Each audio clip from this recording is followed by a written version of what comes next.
person. Let us try fresh people. Because we are 60% of the vote. And the only reason nilijoin hii campaign ya His Excellency Wanjigi, because niliona ana relate na kitu mimi nataka. Aliamka akasema fagia wote. Mimi nikamuuliza mheshimiwa tunafagia nini? Akasema wazee ambao wamekuwa wakisema the same thing over and over again. Sindio? Sindio? Nikarealize kumbe kura wazee hawana kura bro, usidanganywe. Wazee wako kasi 20 something %. Vijana tuko na 60. Amina. Iko sawa, iko sawa.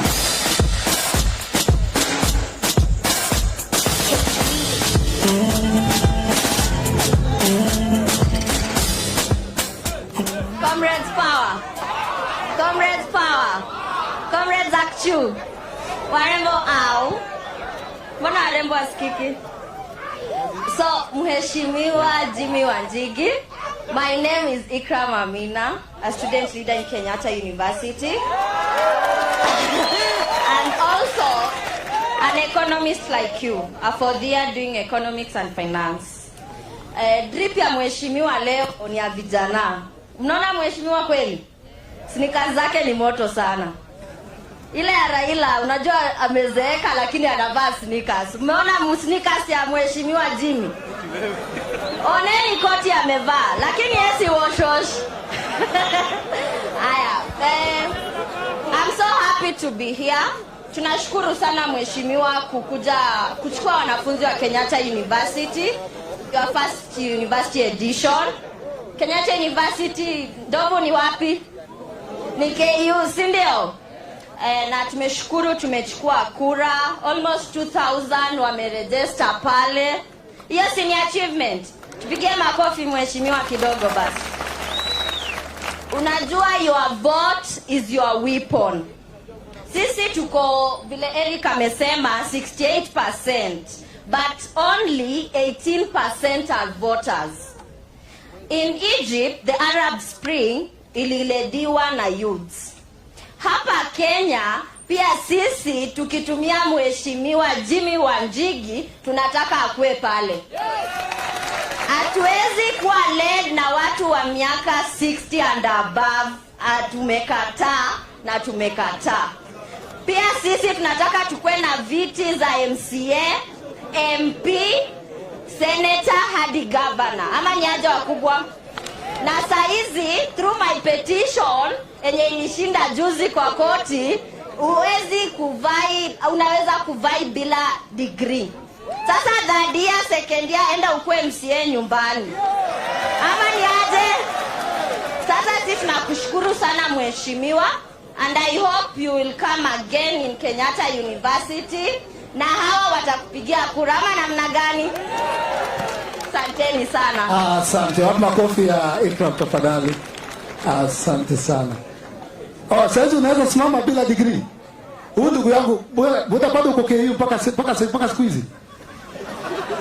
Huyu yani bado uko shule bro. Huyu jamaa tulisoma naye Kisumu Boys kitambo sana. Hujamaliza shule bro. Huyu alirudia form 2 mara 2. Bado ama wewe lecturer. Ni student. Bro, hujamaliza shule.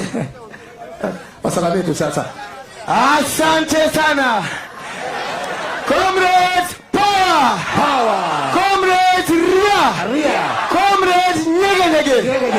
Jimi Wanjigi Thank you. Ni mheshimiwa Wanyama kutoka Kenyatta University.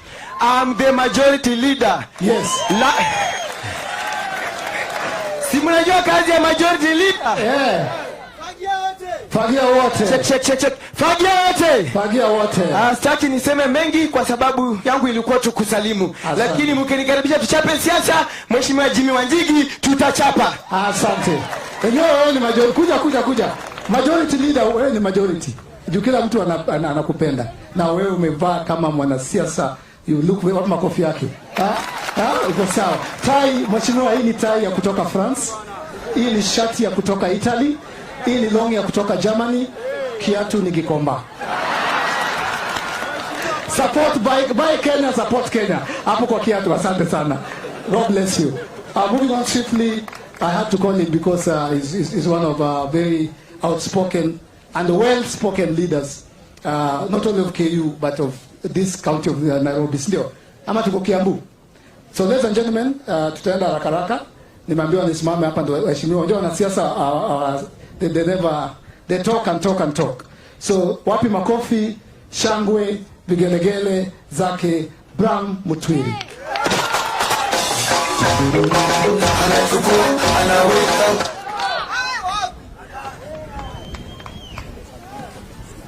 Comrades power, comrades ria, comrades akchu, warembo. So, Mheshimiwa, the comrades president Jimi Wanjigi, and everybody else and comrades, my name is Bram Mutwiri. I'm with the Young Democrats, and I am a graduate chemical engineer.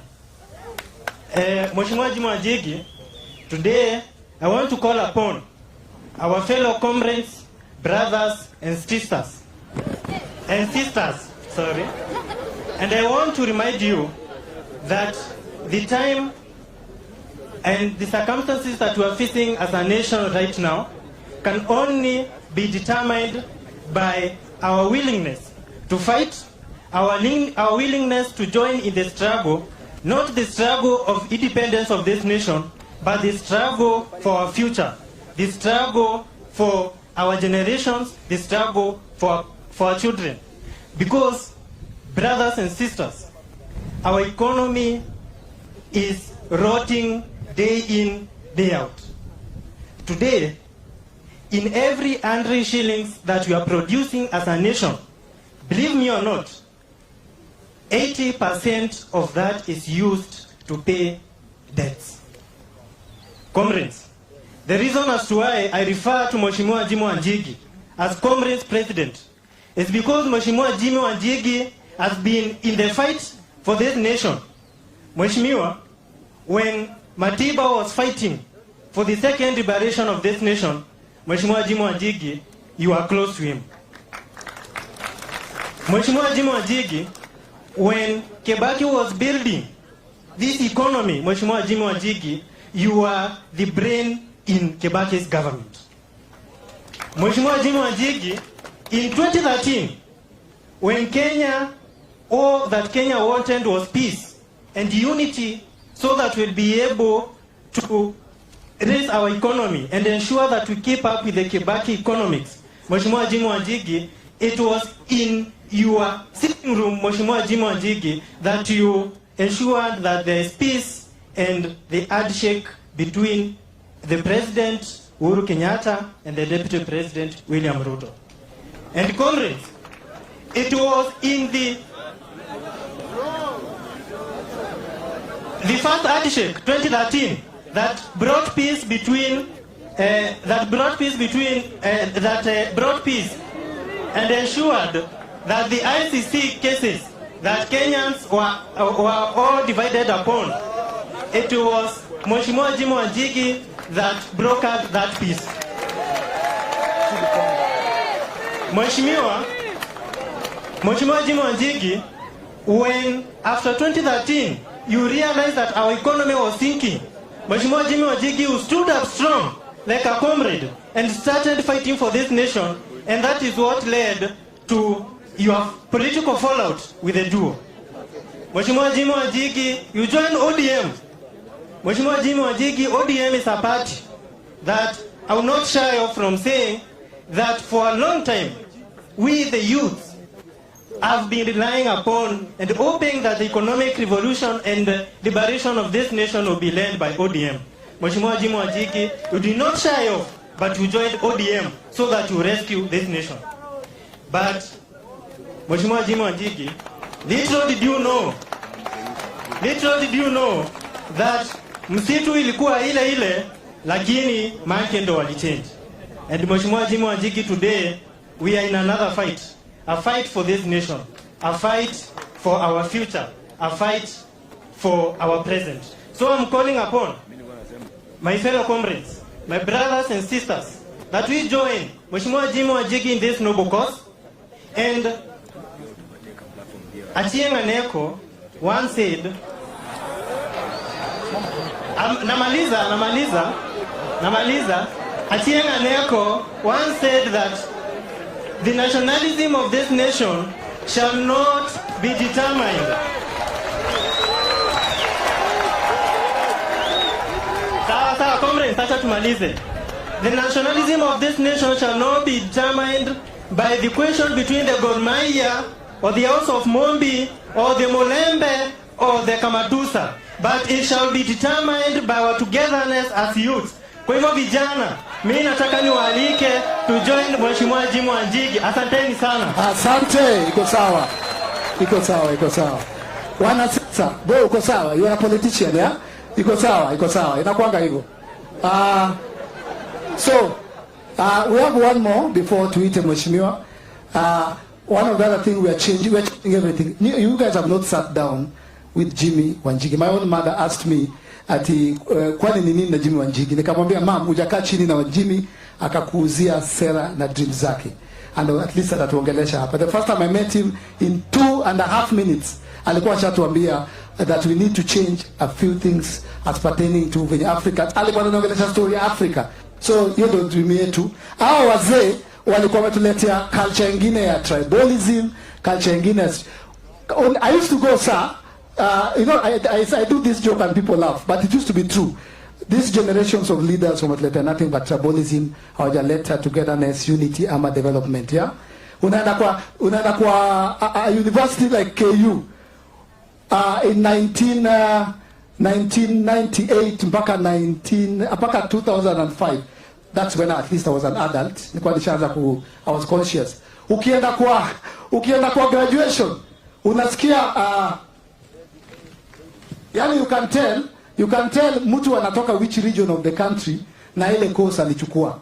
Unasikia vice chancellor anasimama anasema faculty of engineering Omondi A, Odhiambo C, Onyango D, Auma A. Faculty of medicine Onyango A, Odhiambo C, Anyango C, Odhiambo A. Faculty of water and irrigation Kalonzo A, Muendi C, Muende D. This is 98, yeah? Faculty of business and money matters Njoroge A, Kamau B, Wanjigi C. Faculty of witchcraft C and sorcery Onyancha. Faculty of food and beverages Wafula eh? Lazima to change your culture, sindio? Lazima change your culture. We are Kenyans and that's who we are, yeah? So ladies and gentlemen, just remember that we are trying to break cultures and traditions nyuma, because we are the learned people, we are the fresh people, we are the people who are technologically advanced, we are the people of today. We have to take up leadership, and His Excellency Wanjigi, all he has done is not just run for president, but he's created a platform for young people and fresh leaders. Swat makofi tafadhali. Akintaomba Mheshimiwa next, because the mwisho asalamiani. May I appreciate politicians. They are like comedians. Nikikuja hapa lazima niwachekeshe before niite. So it's natural, but I'm requesting you guys kuja tusalamie. Huyu tunapigia salute. Ladies and gentlemen, tumpigie makofi na salute niki-invite Major Wanjigi. Tafadhali, tumpigie makofi.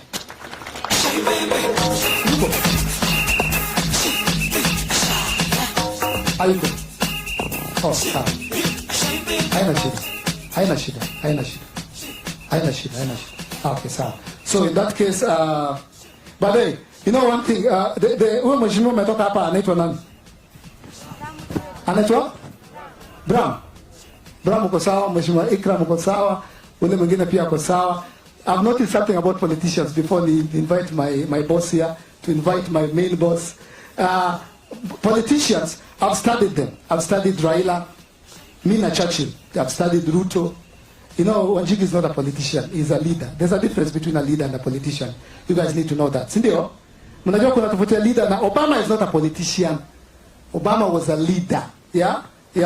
So, His Excellency Wanjigi is not only a politician. He's a leader and he's also a businessman. Nimenotice, ukitaka kujua tofauti ya leader na politician. Wapi MC? MC yako wapi? MC ulitoka bana na umeniacha peke yangu. Kuja kaka ndio to invite. Wapi makofi ya MC tafadhali? Shika hivi. A leader articulates, a leader is specific, a leader has a dream, wanakupatia statistics, wanakuambia watafanya nini. For example, I've seen His Excellency Wanjigi talking. This is how leaders do it. Call Wanjigi. Wanjigi, yeah? Aita. Okay, ladies and gentlemen, a round of applause for Mheshimiwa Jimi Wanjigi.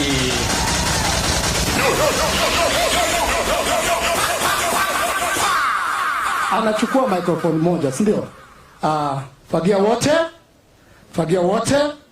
Africa needs to take over the world, and the youths are the ones to do it. And we need to begin from here, right now in Kenya, in 2022, with Fagia wote. The young people are taking over. It's a fresh start. Ni mwamko mpya, tunafagia wote. Amemaliza. Aya,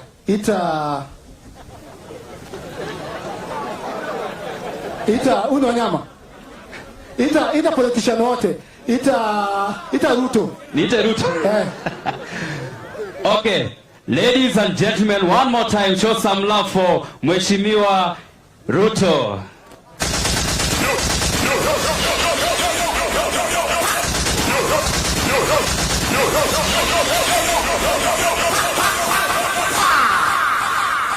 Allah.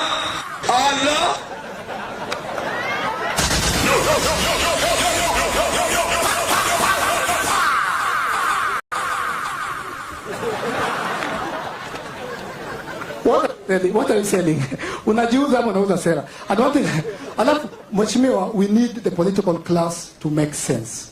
It not made sense for all the years after independence. Wanashikanga mic hivi. For you to be a successful politician, all you need to do is don't make sense. Umepewa mic, unajua Wanjigi anatuambia atafanya nini? Tunajua alijenga Thika Road, tunajua alikuwa anataka kujenga SGR, tunajua Kenyan politicians, they don't make sense. Aya. Bas. Sawa. Si ndio? Sisi tunasema hivi. Mimi na nyinyi sio wao. Na wao wakisema sisi ndio nyinyi, tuambia nyinyi na sisi sio wao. Na wewe unajua kwamba wao na sisi hatuwezi kwenda na nyinyi mali wako juu wao sio sisi. What are you saying? My favorite, but you know, the party leader of ODM, I've studied him, yeah? We are not saying he's going against our candidate because he's not saying it, yeah? Lazima tungoje. You know me, I'm not a politician. I'm the only mouthpiece that can say these things. I'm not interested in politics. I'm a comedian, yeah? And that's my calling, that's my gifting. You'll never hear me or see me running for political office. Raila amekonga na siri moja, yeah? Raila is the only politician for the past 40 years, yeah? Hajawahi shikwa, hajawahi pelekwa ndani. Hata President Uhuru Kenyatta alishikwa. Hata Deputy President, even my own governor Obado alishikwa. Every politician has been arrested. Raila hajawahi shikwa. So tukasema kwa nini huyo hajawahi shikwa? Tukarealize Raila is very smart. Yeah? He's not like my candidate. My candidate is clear and articulate. Akisema unasikia. Raila akona siri moja. Akiongea husikii.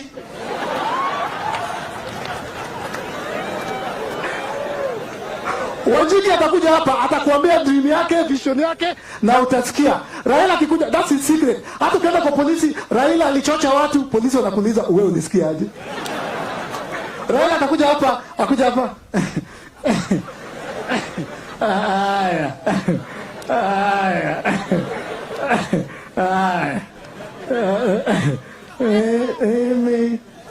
Kusema hivi. Ruto ni mtu ambaye ni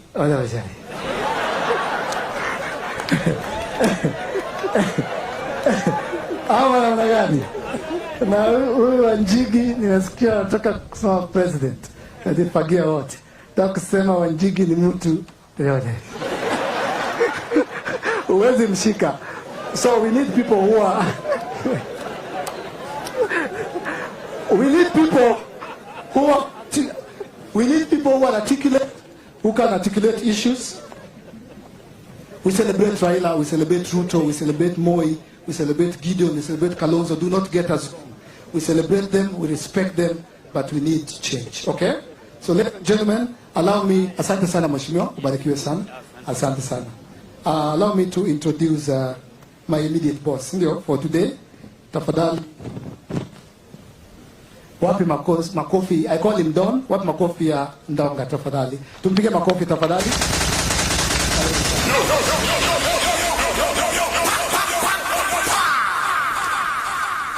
Chunga mfupa bro. Ukigonga hivyo nakuchunga mfupa.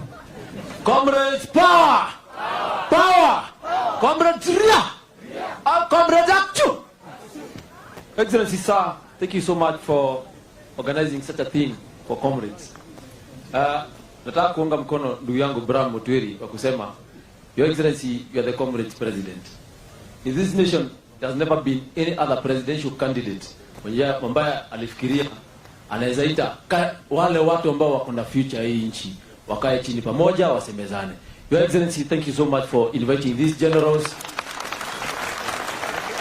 Munge na wao. Your Excellency, seated with you here in this field are the next ambassadors, engineers, presidents, officials ambao watakuwa lead this country. Your Excellency, because you are fighting for economic liberation. Without economic liberation, without these people, we will not make it. Your Excellency, thank you so much for considering these people. Comrades, simtapelekana na His Excellency kukomboa hii nchi economically. Si ndio? Kama unakubaliana na mimi nionyeshe mkono hivi. Haki ya mama nchi tutaikomboa, Your Excellency. Mimi I believe with these people hii nchi tutaikomboa. Your Excellency, I don't want to take much time. I just want to talk about two things ambao ilafinya our viongozi. One, Your Excellency, these comrades, they are seated here but they are smiling, but inside their hearts they are crying.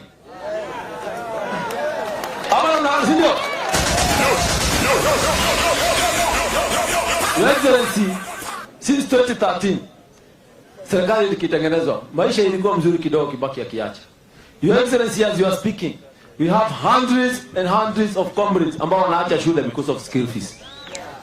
Your Excellency, school fees imeongezwa to a point wazazi wanauza vitu zinaisha.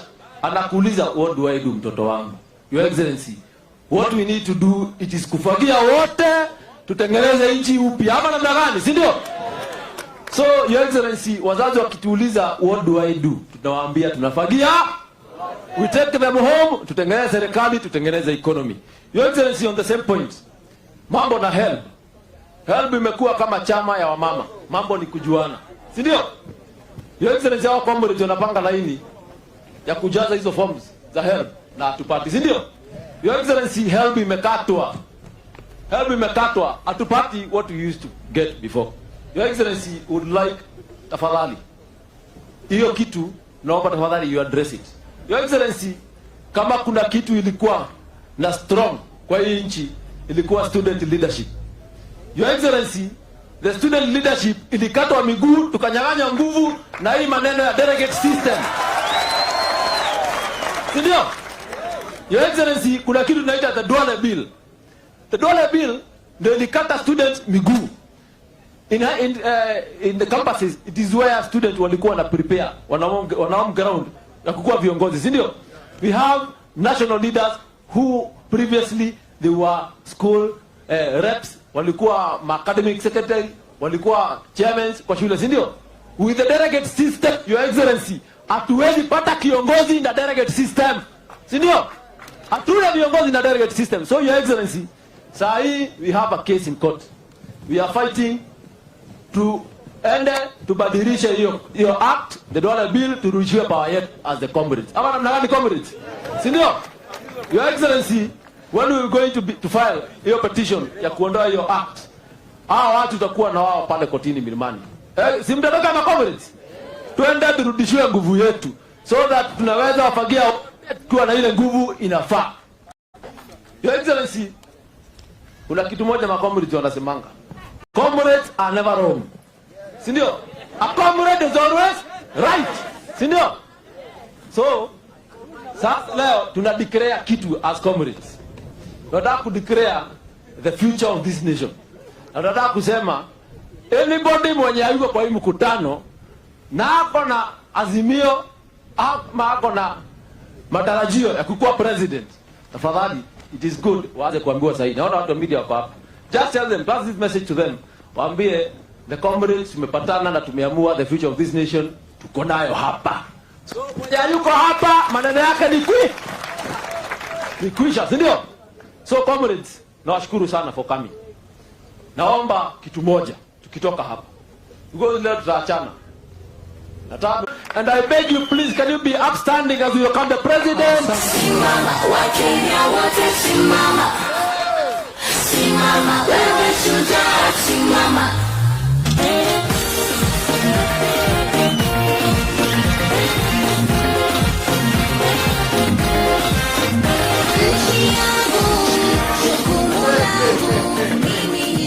Kumbe mko wengi namna hii. Comrades power! Comrades power! Ketini chini tafadhali, asanteni sana. Leo ni siku ya kutoboa.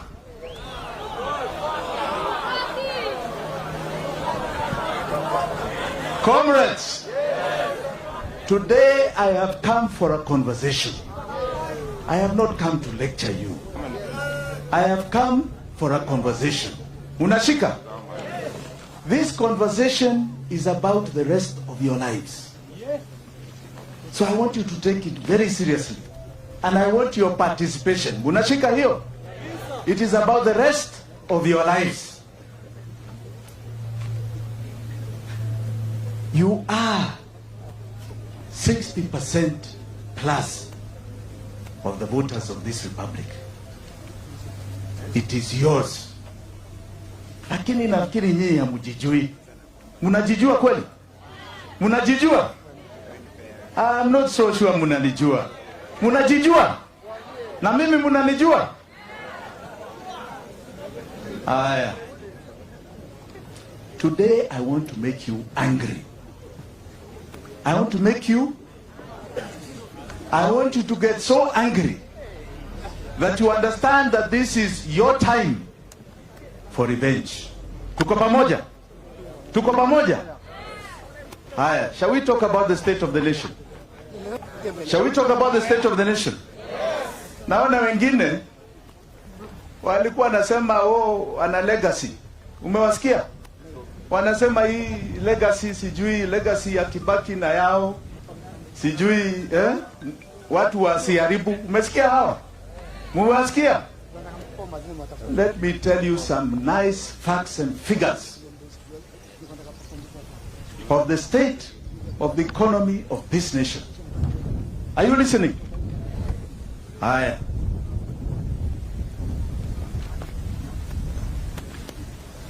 Najua my friend anaitwa nani?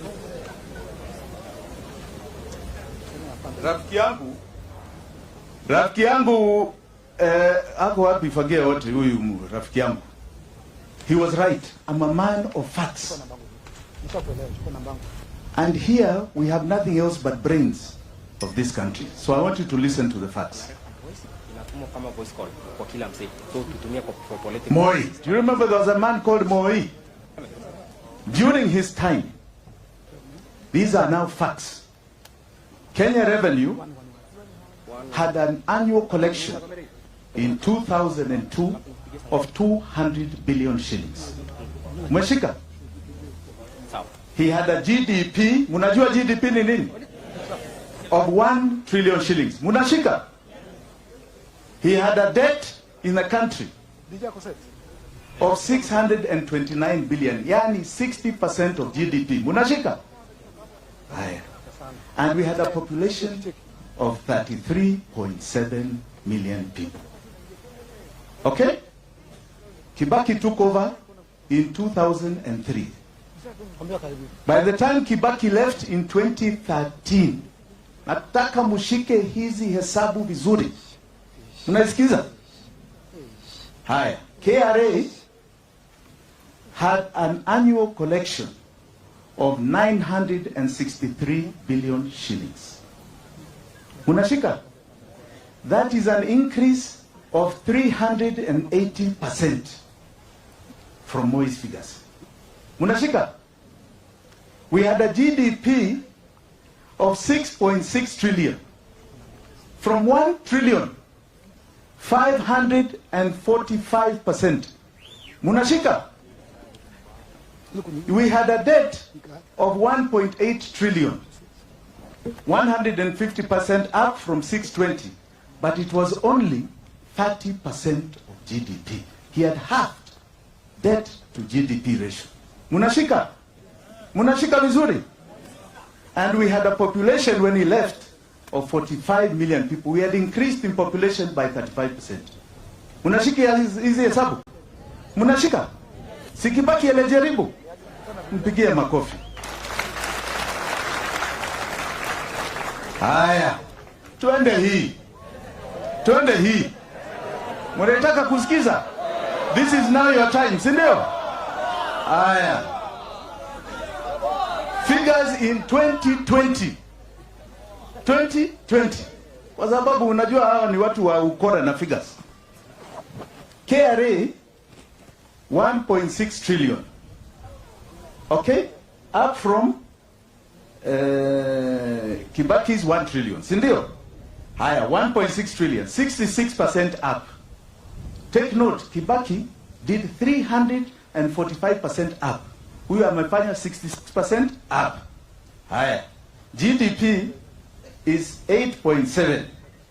Kibaki is 6.6. He imefika 8.7. 2 trillion only, which is 31.8%.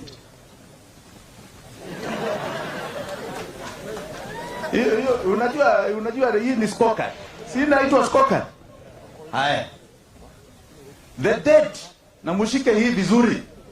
Mushike vizuri. Direct debt kwa nchi 8.7 trillion. Hiyo ni direct debt. Alafu debt ambao hizi maparastatos, what are called SOEs, imechukua ongeza 3 trillion. Ongeza? The total debt to the Republic of Kenya sahi ni 11 trillion. From 1.8 trillion ya Kibaki. That is a total increase of 511% madeni. Munashika? Na mushike hii, that is 126% of GDP from 30%. Yani, when you earn 100 shillings, of every 100 shillings we earn 126 shillings. We owe another 26. Mumeshika? Mumeshika? And we have only grown the economy by 66%. We have only grown the KRA revenue, by 66%. GDP by 30%. But the debt, 511%. 126% of GDP. From 30% ya Kibaki. What it is telling you is that all of you are in something called a debt trap. A debt trap. Hiyo ni scorecard ya Uhuru. Mtampigia makofi? Mtampigia makofi? Nauliza tu mtampigia.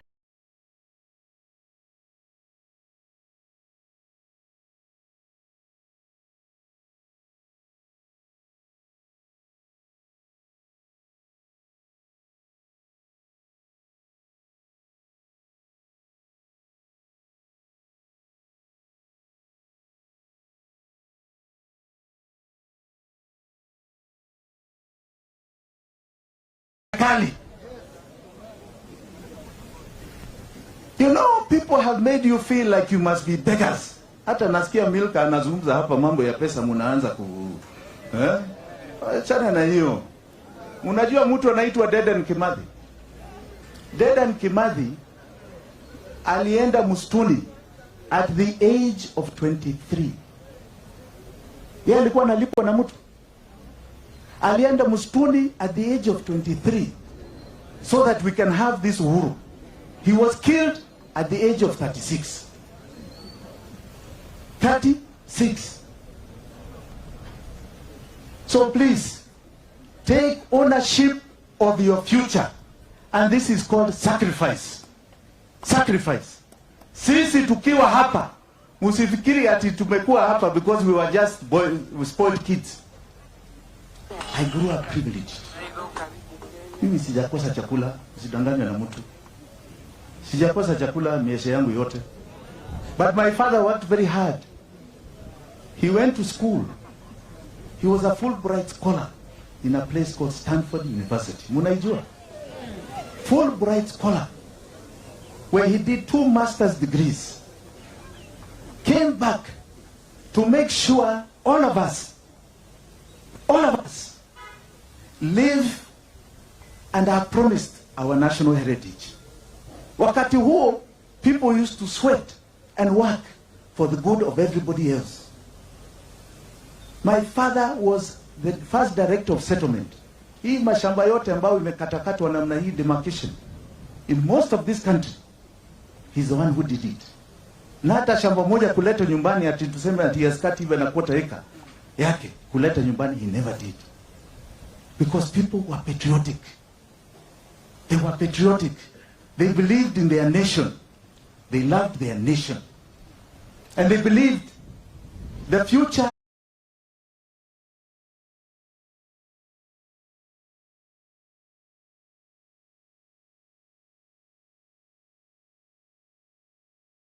to come like 10, 15 people into a room, kuangalia, to intimidate. We had breakfast 4 days before he was arrested. And I was telling him, unaona hii askari, how well, yes, Moi is going to funga you. He told me, Moi, hapana, unajua we are friends. Tuna urafiki. Na hiyo urafiki, haitakubali hiyo chini. Because what am I asking for? Just the democratic space to be open. Kwani how hard is it? How hard is it? 4 days he was picked. Taken to a cell-in committee where he had a permanent light. Day in and day out. Matiba was the kind of man. Kimona namna hii, he was always active. Always active. He couldn't stay in one place for more than 30 minutes. Hata hapa angekuja azungumze 30 minutes aondoke kwingine. Another meeting, another meeting. The next time I saw my Uncle Ken, the man could not even know me. It was in Nairobi hospital. He didn't know who I was. He had such a massive stroke. Ananiangalia namna he didn't know who I was. He couldn't recognize me. That is the sacrifice people before you have done. This liberation and revolution we are talking about is yours. Kwani mkiangalia Instagram, kwani ni wazungu tu ambao wanaishi vizuri? Who told you, the children of the sun, that only God has shown on Mzungu land, not here? Nani ameambia nyinyi hivyo? That the life we must live 60 years after independence, that this country must still have mud huts. See, we are still seeing mud huts nyumbani. That piped water is a dream for many. Somebody to answer. Nani alitengeneza nchi? Kuna mkono pale, kuna mkono pale. Kuna machopi. Sawa.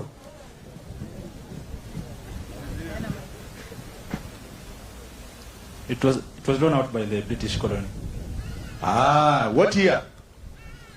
1960. No? Lakini mpigia makofi yamejaribu. Haya.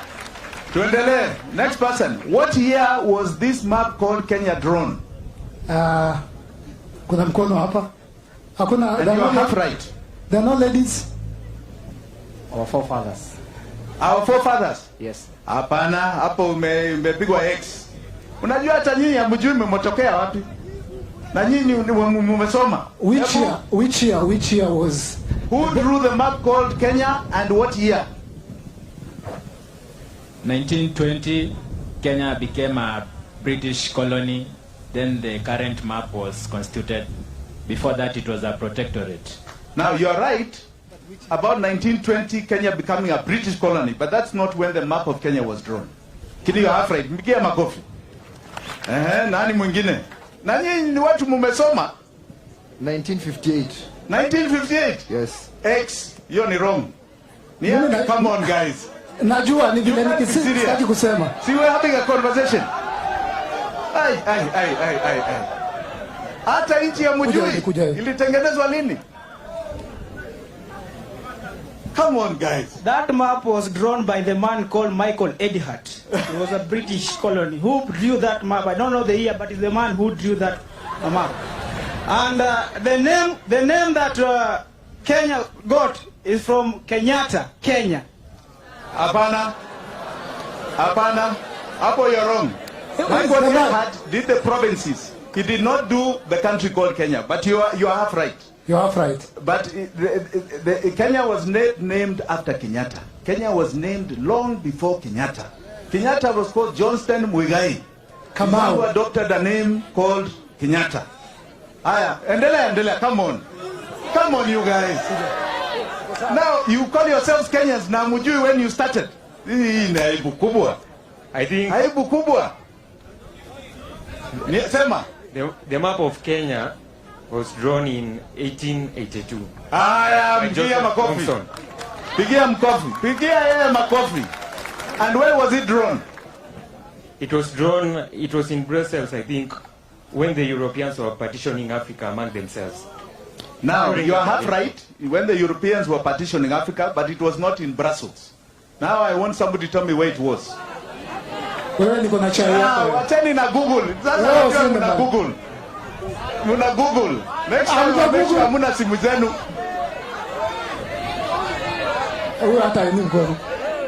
Google, my brother. Google is your friend. Gender balance. Sasa. It was drawn in 1882 by a geologist called Joseph Thomson.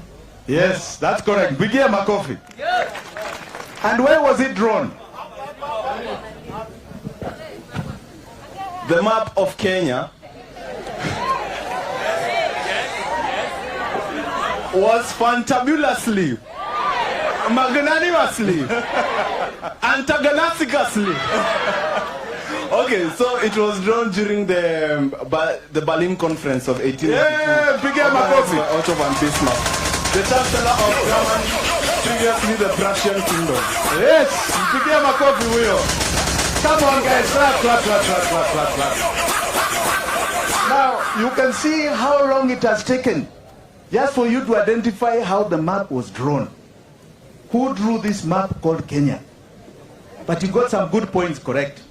Kenya became a colony in 1920. So Mzungu didn't care who he found here. Do you know of a man called Immanuel Kant? Munajua yeye? What did he say? Munamjua? What was he known for? Huh? No, unajua we're having a conversation. Yeye ni nani? No, wacheni Google. Yeye muna Google. Immanuel Kant was a psychologist. And he said, brains come from the skin. Yes.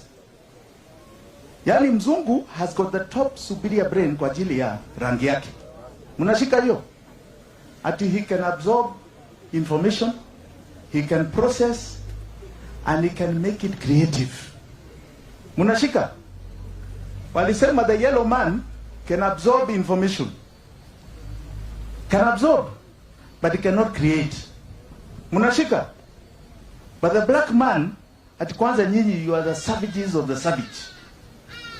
At absorption, hamuna patience ya kuabsorb. Hiyo ni kweli. Ati your skin does not allow the absorption of knowledge. The absorption of, and alafu Red Indian wanasema that is a finished case. Huyo ni mshenzi ya dunia. Huyo ni kama mnyama. So Africa to the mzungu was a place to come and dominate us.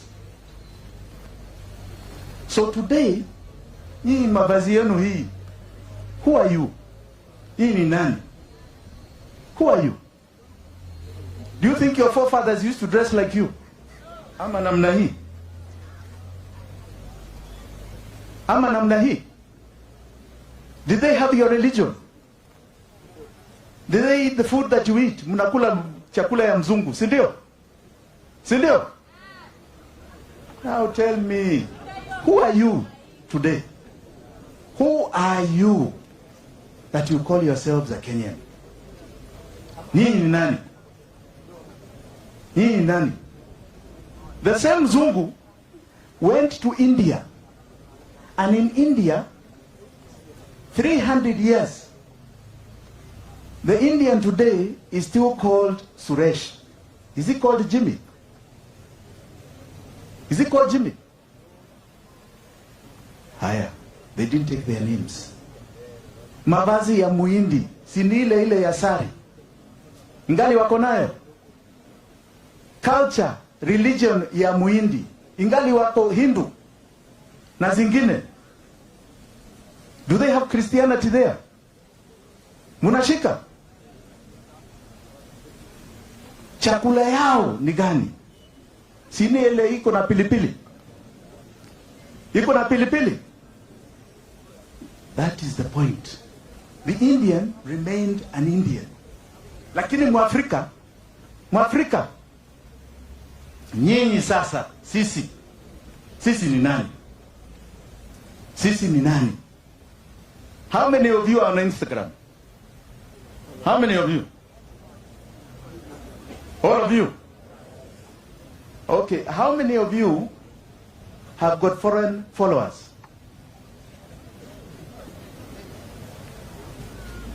They are foreign to Africa. How many of you are being followed by Wazungus?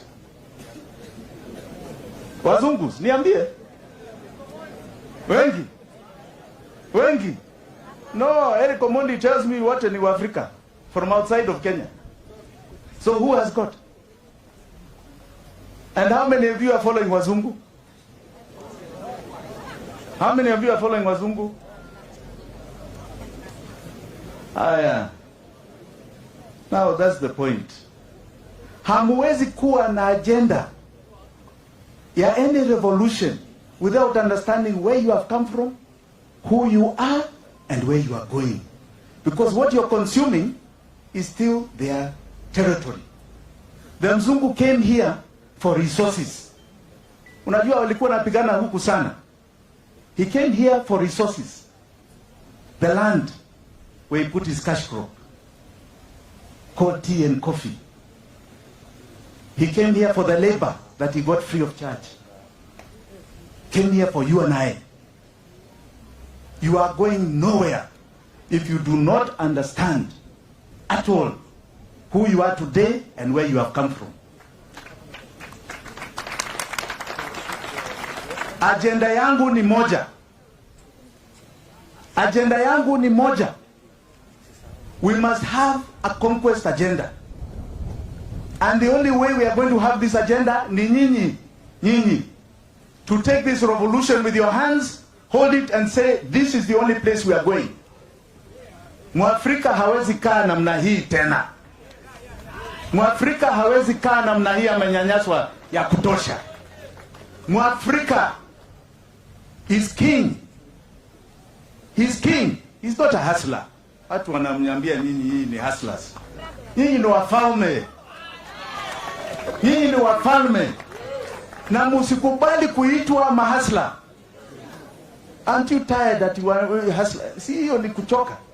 Aren't you tired of watu wanasema you hustle? Are you not tired? Are you not tired? You need to get out of this. Museme nyinyi ni wafalme. Unajua Mzungu akiamuka asubuhi, he gives birth tomorrow, huyo mtoto has a guaranteed future. Hapo ni kweli? Anajua he'll always have health. Chakula, do you think they'll ever be hungry? Tuseme ukweli. Kuna Mzungu anafikiria atakuwa na njaa when they are born? Hakuna. Do you think they watakosa kazi? Hapana. My agenda is empowerment. Na hiyo empowerment, it comes to all of you. Because we are only going to raise that GDP figure. Nyinyi mukiwa watu ambao munayo mfukoni. Munashika? And that means opportunity. Opportunity. For 60 years, mumedanganywa. Mumedanganywa ya kutosha. Mumedanganywa ya kutosha. Alafu sasa, munasema hata wale ambao wamedanganya nyinyi, that is still your preference tomorrow and the day after. Hiyo itapeleka nyinyi wapi? Itapeleka nyinyi wapi? Niambie. This is your time to say we want empowerment. And empowerment is something very simple. Let people not complicate these things for you. Unajua a country called South Korea? Unaijua? I'm sure most of your electronic gadgets inatoka huku, si ndio? South Korea today, next year it is joining the G8. Munajua G8? G7, G8. Because of only one thing called industrialization. And only one aspect of it. Shipbuilding. Shipbuilding. Kenya and South Korea in the 70s, right up to 1974-75, we were at par economical GDP. Wakasema, we are tired of being followers. So they went to America. And they told them that they're able to make ships cheaper than the English shipbuilders. England was the home of shipbuilding. He said, we are making them cheaper and we'll make them in 2 years, not 4 years. Come at Glasgow. Do you know in 5 years, Hyundai and Wawu, mumesikia Hyundai na Daewoo, mumeshika hiyo majina? Those two companies are started by shipbuilding. They started the industrial revolution of steel in South Korea. Today, 80% of the ships that you see in the world are made in South Korea. Hiyo ni uongozi, si ndio? Uongozi. Glasgow, which used to make them, is now a warehouse. Warehouse ya watu. Na warehouse hiyo iko na mitumba ambayo nyinyi mnanunua. The mitumba we buy is stored in Glasgow, where they used to do shipbuilding. They finished the Glasgow economy. A child in South Korea, when they are born, they have two professions. Moja ni naval architecture. Ingine ni technology. So ukienda huku, unakuta hata a 2-year-old child has got a gadget. Amepatiwa na wazazi wake. He knows he's either in technology, IT, they are now the largest software makers in the world, or they are in naval architecture. Today, we have 18,000 graduates of law with only 3,500 jobs. Hiyo ni haki. Hiyo ni haki. Hiyo ni haki. That means we have not integrated our direction from the grassroots. Many of you, najua nasikia wengine wenu mtakuwa walimu. Hiyo ni kweli? Mtakuwa walimu? Lakini naona naambiwa ati hamtakuwa ati hamuna kazi. Mnaambiwa hivyo? You go here to the Horn of Africa. 230 million people. There's nothing more they want but English-speaking teachers. English-speaking teachers. And they are prepared to pay double what you get here. Mumeambiwa na mtu? Mumeambiwa na mtu? That is why we are saying enough is enough. Enough? Tumechoka. Mujue ya kwamba in my upbringing, nikiona mzungu, nilikuwa naona mzungu ndio ana market Kenya. I mean Britain. Si ndio? The Kenyan is going to be marketed by all of you who become teachers outside this country. You become brand ambassadors. Mujipigia makofi. Brand ambassadors. Na hiyo ndio empowerment tunasema. Hiyo ndio empowerment. So forget about the stories you are being told ya kupatiwa hela kidogo namna hii. Sijui hela kidogo namna hii. Mnaambiwa fake figures na kitu kingine na kitu kingine. Hawa wa jamaa, hawa Uhuru. Let me tell you. Hawa ni kweli walikuja kwangu. Si walikuja kwangu? Na msikirie ni mambo ya hela. Unajua nyinyi mnaambiwa Jimi ni mtu ya hela sana anatusaidia. Hela ni kitu kidogo tu. Hela ni kitu kidogo.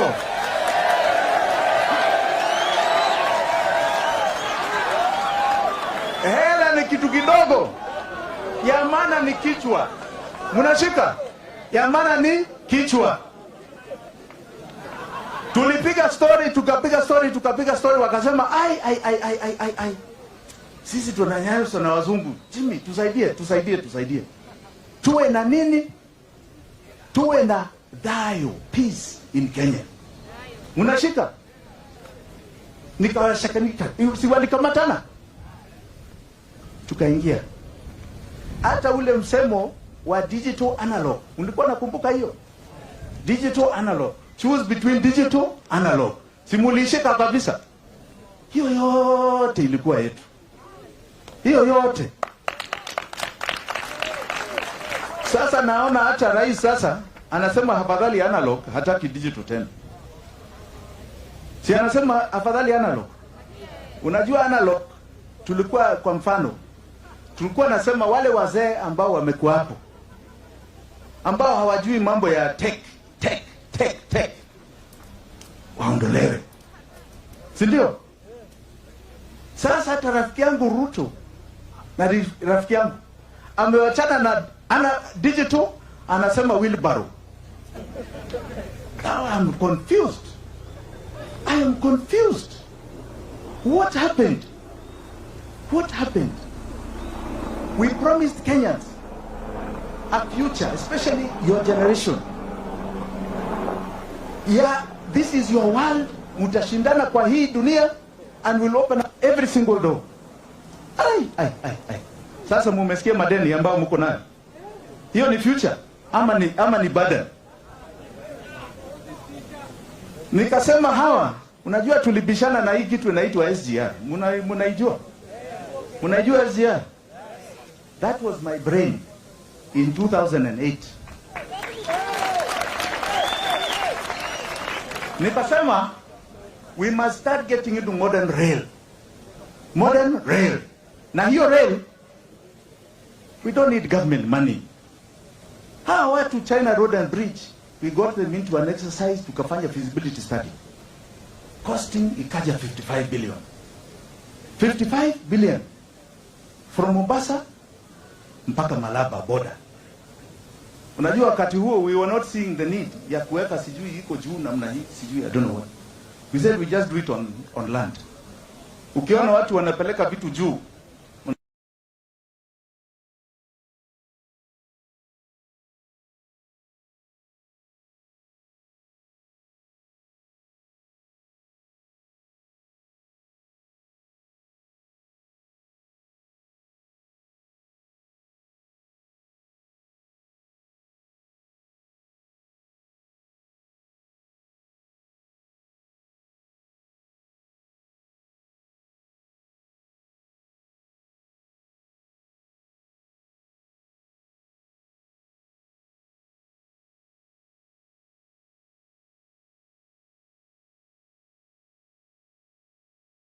mnaonanga hapa. Kwa mfano, an acre of land here before Thika Road was no more than 500,000 an acre. Wakati huu ambao tunazungumzia hapa, an acre here is 110 million an acre. Umeshika? It changed the lives of very many people. Ndio unaona hii majengo hii kila mahali.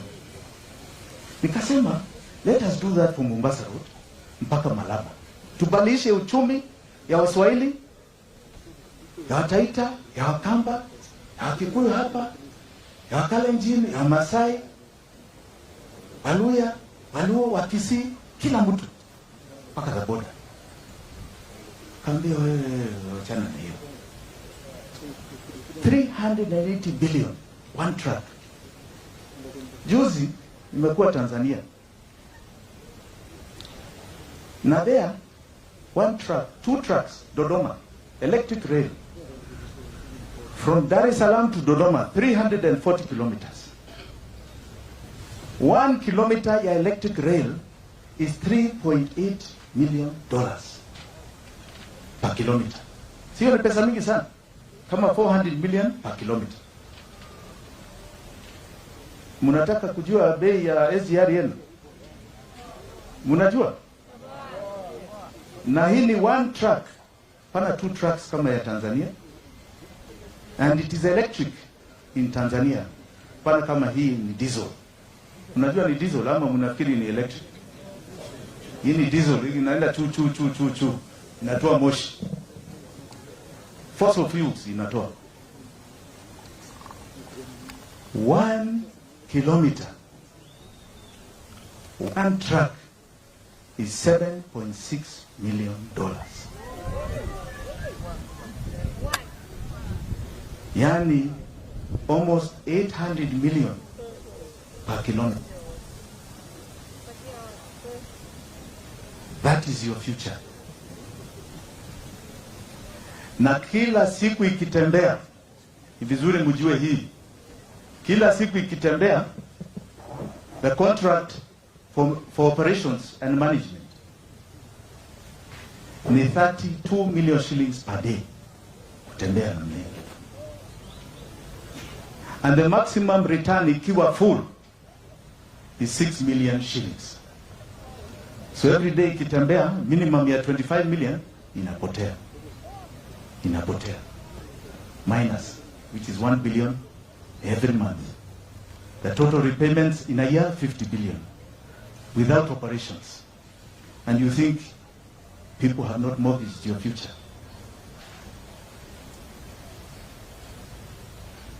Yani mtu anakaa namna hii, amekula hela 1.7 billion, ameweka kwa mfuko. $1.7 billion. Hapana shilingi. $1.7 billion. That is what has happened here.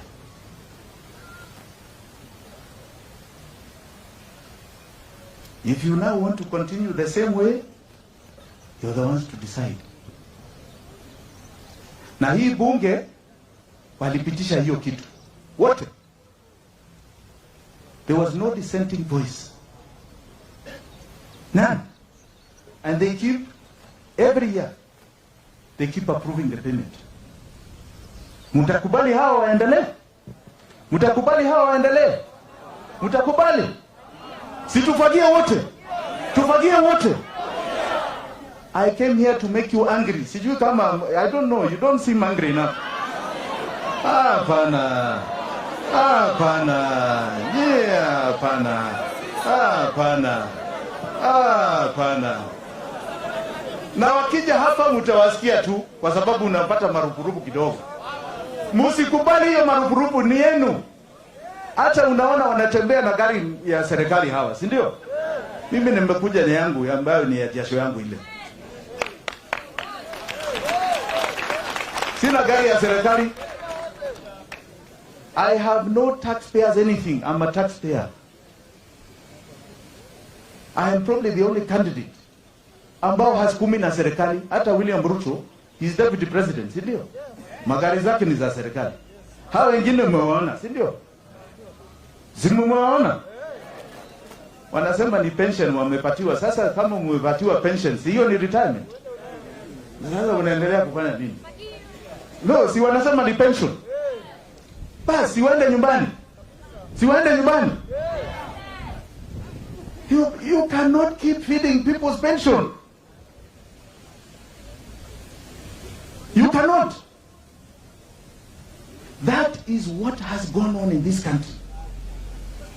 Na nyinyi kama hamushiki hii, mutaangusha hii nchi huku mbele. I want us to look at Africa 100 1 billion people.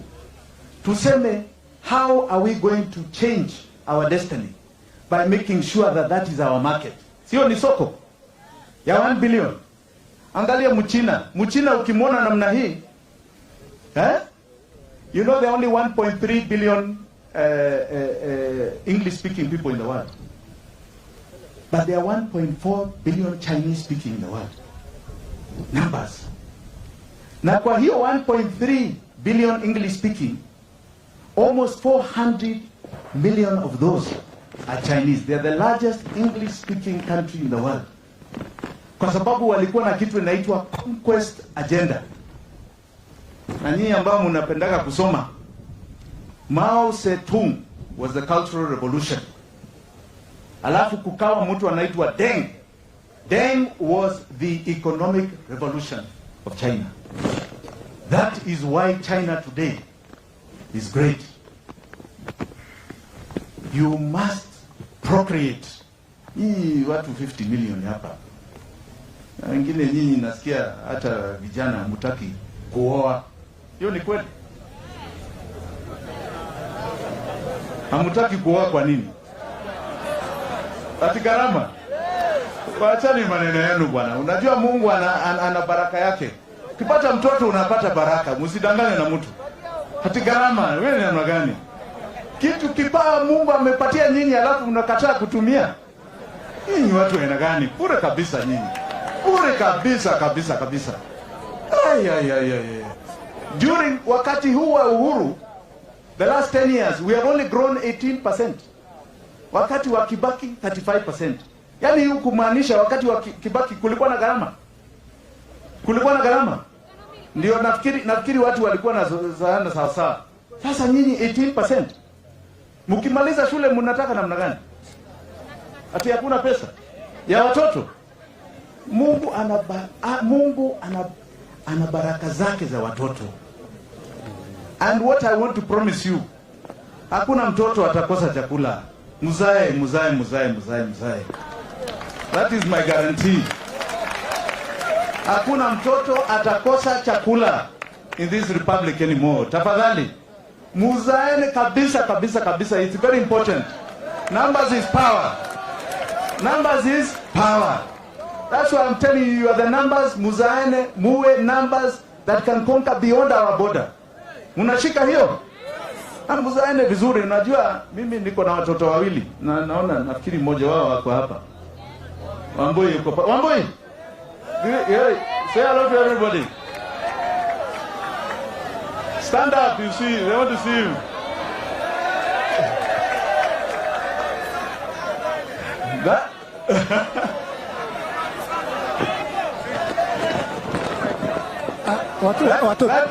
That is my little girl.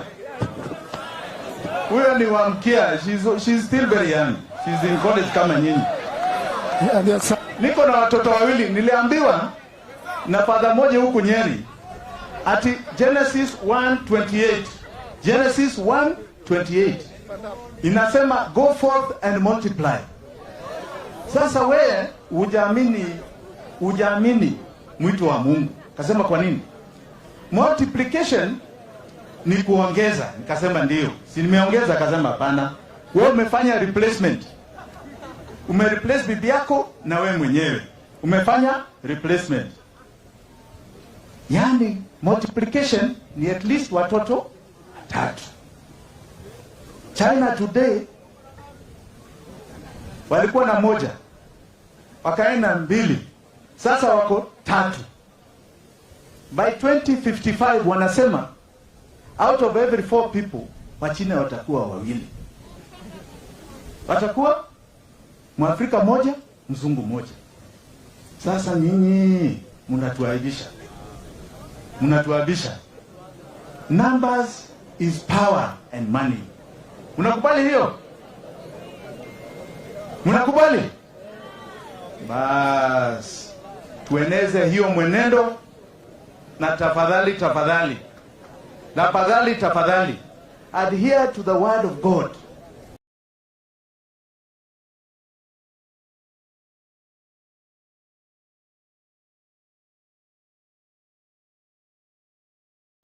Okay?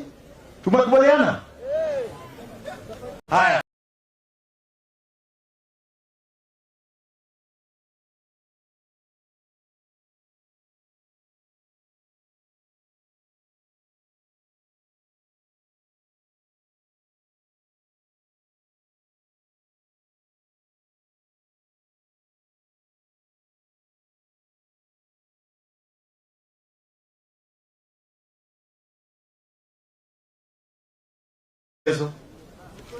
The people must decide. Si mambo ya kompyuta hapa, sijui delegates kwa kona huku, sijui nini vifaranga, hapana. Hapana. The people must decide. And what happens at the national level, itaenda mpaka chini to the MCAs. Itakuwa shida. This party will either grow in democracy ama itavunjika mkiangalia namna hii. Itavunjika. Ford Kenya ilikataa demokrasia in 1994-95. Imekaa huku Bungoma. KANU ilikataa demokrasia. Wakaleta Kisirani hapa Kasarani. In 2002 ikabaki na Moi, singali iko na Moi sasa. Haya basi. ODM tunasema, please. Mkikataa demokrasia, mkikataa, hata hiyo, it will be consigned into the archives of history as that a party that could have been great ikavunjika hapa tukiona. So I am pleading to those who are thinking they are just talking. Don't think you have got the mandate of anybody to just talk how you want to talk. We are determined to invest in our children's future and their grandchildren's future. Na msituchezee hapa karata hapa ya ushenzi. No more bwana, wanatuchezea nani? We have been in this thing. Unafikiri wanaweza kunichezea? Do I look like somebody to be taken kama sijui nini?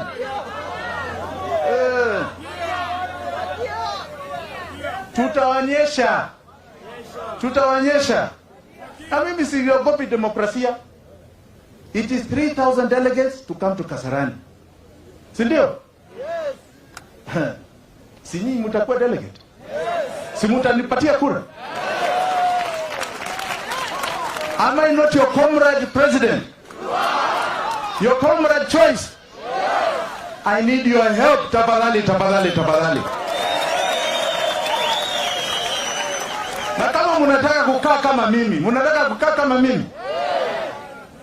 Unajua watu ni Steve Bongo ananiambia nyinyi mnasemanga mimi ni bazuu. Sasa mnataka kaa kama mimi? Bongo niko nayo.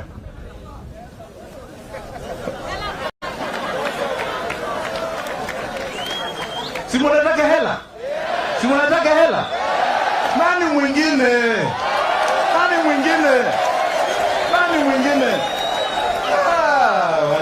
Wacha. Hii maneno yao wanamchezea. Hakuna mwingine. Mimi unajua nikiona watu ambao wako na hela, hiyo ni soko kwangu. Unajua ma businessman. Naona huyu anaweza kuafford hata hii kitabu nikitengeneza. Nataka kuona nyinyi mkiwa na hela.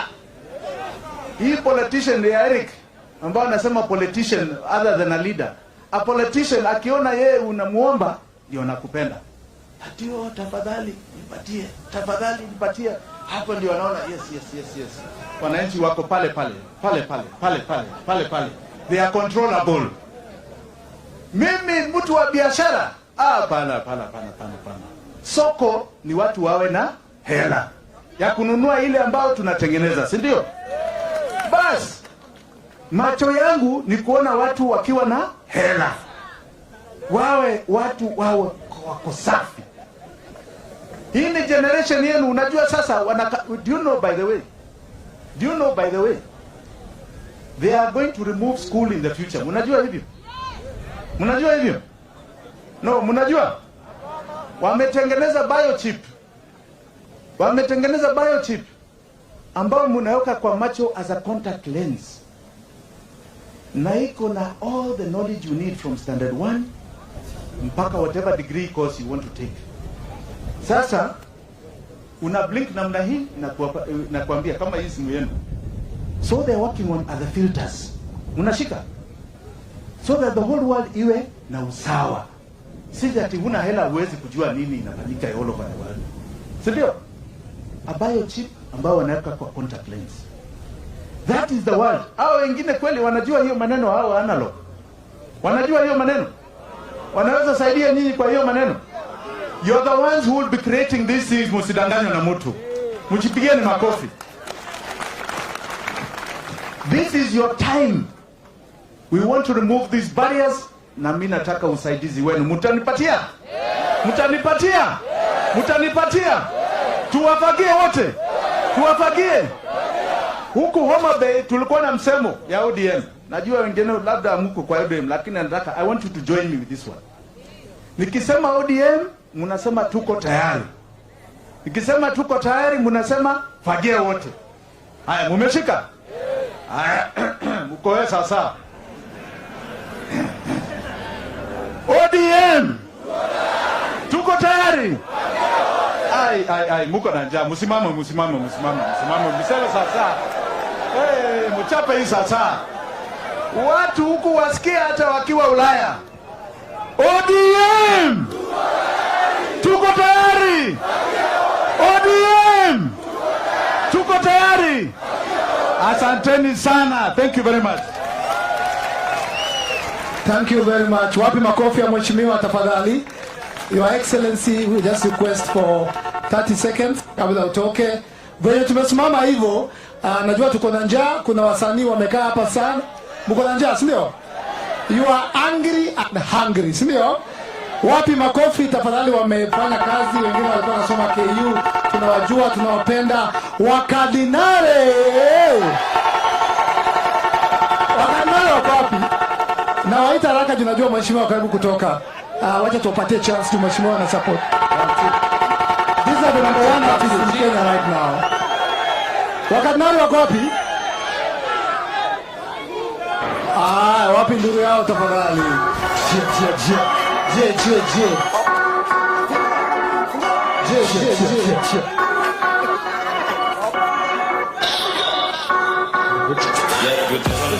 Jenga mlenga kujandenga. I can lead these days with the fresh air from them. Yeah, they want the kid. Moyo senza. Malenge malingo plus makinjo kuruma jenga. Reputation zen, jenga mlenga kujandenga. I can lead these days with the fresh air from them. Yeah, they want the kid. Moyo senza. Malenge malingo plus makinjo kuruma jenga. Muza za msinga, zile kalikali kama tazazimba. Mnabonga mtashashati kwa keja mabati, mmejisha wapi? Muanga na minga, lakini bado mwenda rotajo kwa mdingwa. Wezi share life in kwa tushina patipati nini kifukaraki. Hilo mlende kwa machachari, tumetesu na shiki na nani. Oh my God, samahani, mishana na boga plasika liflani. Sisi saituna kona kwanigani, nyumzali droga leta kame mlaani. Rap game haitaki jali na ushangai mbona jimjime imari. Lay down flat, stay on your lane. Kezo jajuta perpetua. Serial killer that fight to get down. Inside when I upgrade weapon. Move, set up, nigga, but breaking headers. Nothing go update, set up. Who's you see the paper checkers, but not a station. Be study at your center. Miss James was there. Looking close to Kenya. Kuna dema na shinda kiteta kikuja. Fanya lakini wezi sema tienje cha sumbokezi tena. Mayenju ni pena. Shohindena kwa selfie tena. Asshole, acha kuachie working castle. Manager alibishwa home to promote and take me coaching person. Kwa kuderma mandom. Pale Instagram I wrote this caption. Munga mutembea na Macron. Wambie watafute plan B. Nikuje watume kwa baby. Yima promoters kwa bendi. Shughuli kubwa hukuspendi. Hakuna kitu kufika weekendi. Ongea black what you gambling. Appearance, then G's. Nikizoza hawapendi. Kile kikombana ni fendi. Huku ni kuban mona mengi. Kama ndugu malashi. I never knew they would play me. Namanisha kwa radio na teli. Yo DJ hold on. DJ ati haina noma na namna na usiseme boru haina maana. Achia noma Maulana, life kwenye street kakiumana. Juu kuna siku youth wataungana, kuna siku youth wataungana. Haina noma na namna, kardinali mtoto wa mama. Haina noma na namna. haina mlana. Achia noma Maulana, even life kwenye street kakiumana. Juu kuna siku youth wataungana, kuna siku youth wataungana. Haina noma nene. DJ Free us man. Free us man. Yo. Fuck lockdown.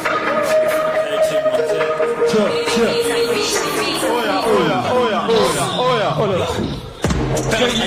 Gengi linyora sisa nyara rasna ya bila haya na nakati kila lojana Jokso nyuma kukima laya Manzeo yidi mnafanya Mafedi waltumofaya Exactly hili wadaganya Warazi waltumofaya Exactly hili wadaganya Gengi ayela na gengi linyora sisa nyara Mafedi waltumofaya Exactly hili wadaganya Warazi waltumofaya Exactly hili wadaganya 9 months unafea kudeliver tuone urumo kwa Yesu na mimba Wakisi meteleka jana wengine Sai Niwa mshekile Sibitinjo kakorado kukojo watakishika Mista sisikajo kubihe Sakita mwakiche makine mtisha Sia mnatafuta Baka mnakwata kwa duka Stepa Duka nyakakubwa Kutia sana pa hasu kakulwa Kwa kujo na mdo kushuta Wakunukisha itao kisa juta Beba Kukumbia gunga Huna italeza ya mefunga Miflipka Pizza Afrika Niwacha hip hop Kuzi managrila Mabiza Mtisi upiga Kwa nijeta jadi Patukila